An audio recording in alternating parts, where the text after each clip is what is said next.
Okay, so I'm making a video on how to winterize the Mercruiser 4.3 LX V6.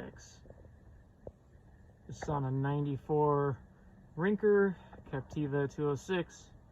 I'm sure it's the same on most of these other boats. So first thing I do is run the motor on a set of muffs, which I already did, but I just run it till it gets nice and warm. I've added some either seafoam or this fuel stabilizer, motor treatment stuff in there just to preserve the gas. I also put some of the stable in there. I don't know if you need them both, but I did it anyway. Figure more is a little bit better here since it's going to be sitting for a few months. Once it's ran for a while, I use this fogging oil and sprayed it directly. I took off that cover there, sprayed it directly into the carburetor until the engine died. That way I'll coat the cylinder walls with some oil and they don't rust. Now you want to make sure to have a full tank of fuel. My motor's off, so it says empty, but it's full.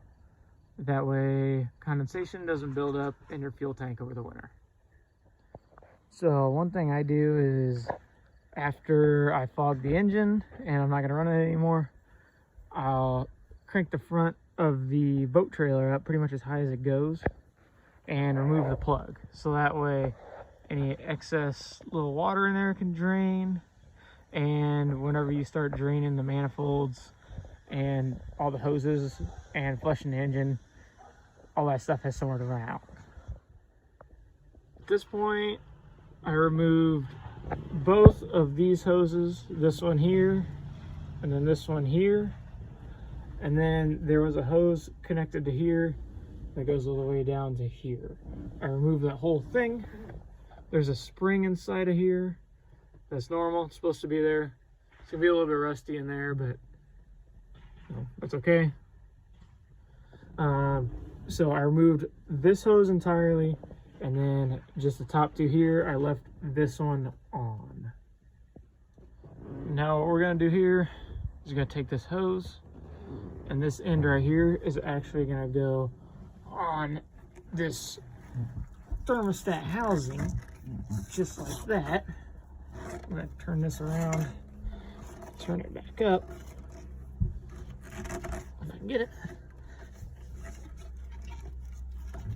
That'd be good enough, like so. So that way, this hose is sticking up like this, okay? So we're gonna be pouring antifreeze down that. It's gonna go in that thermostat housing and flush the rest of the motor with antifreeze. Okay, so I'm down here on the port side of the motor, as you can see. So down here at the bottom, you're gonna wanna take off this hose clamp here, this hose going towards the back, and you're also going to want to take off this hose here, which is at the bottom of this manifold right here. So I'm going to skip ahead to where we take both of these off. Okay, so careful when you take off this one at the bottom of the manifold, because it is going to shoot water out everywhere. As you can see here, the floor over here is pretty soaked, so just careful about that. And then I got this one off here, as you can see. So we'll move on to the next step. Okay, next thing is we're gonna go over here to the starboard side, and this hose right here that goes to the bottom of the starboard side manifold, we're gonna be removing that as well. Same thing with this side, just be careful when you pull it off, because if your little elbow here is facing you, it's going to shoot all over the place on the floor. So just keep in mind where that thing's pointing, because there's going to be quite a bit of water gushing out of there. Alright, so next step is we're going to come over here to this port side, go all the way down there, and you can see that block plug, that little brass thing. So I'm going to take that, it's a 7/16 wrench. We gotta loosen that up. We gotta take that off. So it should be fairly easy to take off. And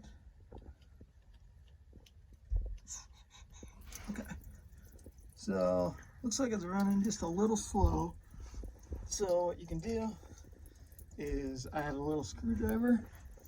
You can just poke it around in there, free up some rust. I felt some rust in there. So I'm going to straighten it out pretty good. So you just let that drain.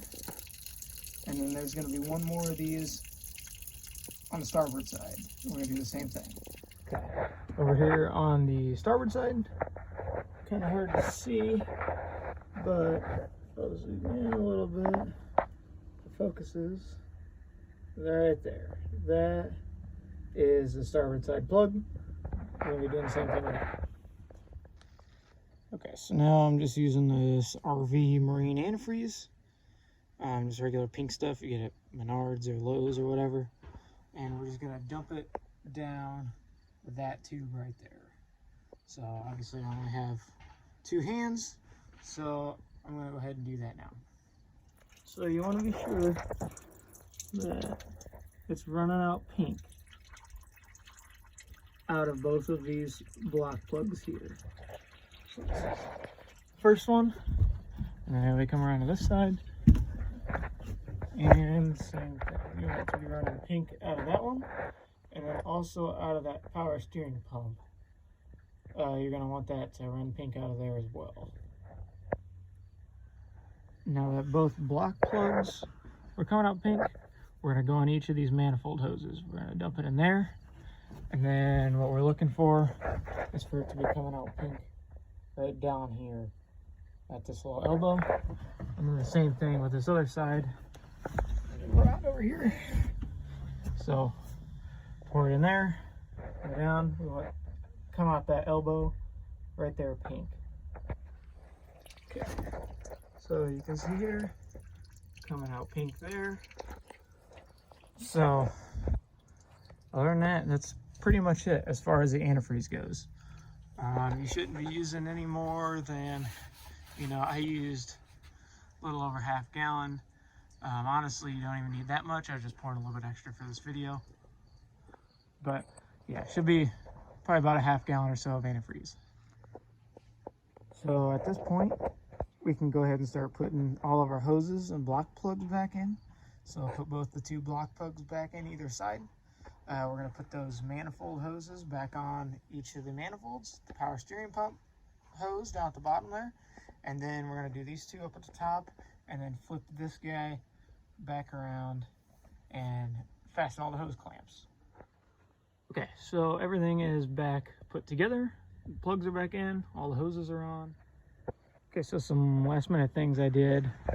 I turned the ignition at the very end of all of that, just like for a half a turn.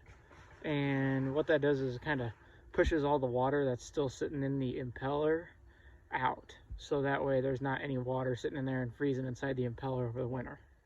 I also went around and I loosened all of these straps up, including the front one. The only thing is, whenever you loosen these up, you just gotta make sure that you remember to tighten them, obviously, because you don't want your boat coming off the trailer. So I loosened that front winch strap, but then I just put it back into the forward mode so it can't let out any farther. What I also did is I lowered the tongue of the trailer down as far as I could. That way I could lower this motor down, so that way it's not as much stress on those bellows, so those bellows aren't sitting stretched out over the winter.